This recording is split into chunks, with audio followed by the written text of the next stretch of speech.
Mees oli palja käsi suutnud läbi betooni kaevata augu. Möödunud on siis 2 aastat Türgi maavärinast ja meeskonna suurus, kes siis sinna reageeris, oli 35 liiget. Kokku olime 10 päeva, millest siis tööd me tegime 4 päeval. Meeskonna jaoks on see kindlasti üks hästi suur ja rikastav kogemus. Päris elu erineb õppustest ääretult palju.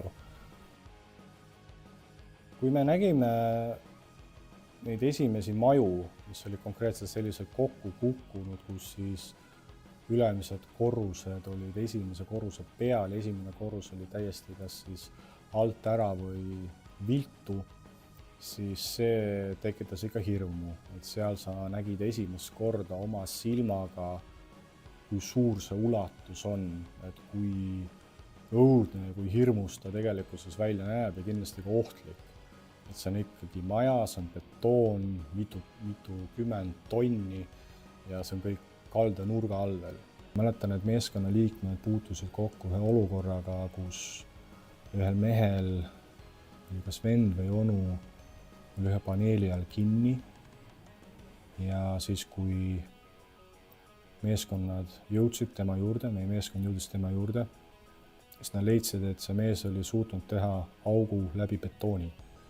Mida ei leitud, oli tööriistad. See mees oli palja käsi suutnud läbi betooni kaevata augu. Et see näitab seda sihikindlust. Missioon oli meie jaoks nüüd läbi. See esimene kõige soojem vastuvõtt oli Türgi kohalike kogukonna poolt, kes olid meile vastu tulnud.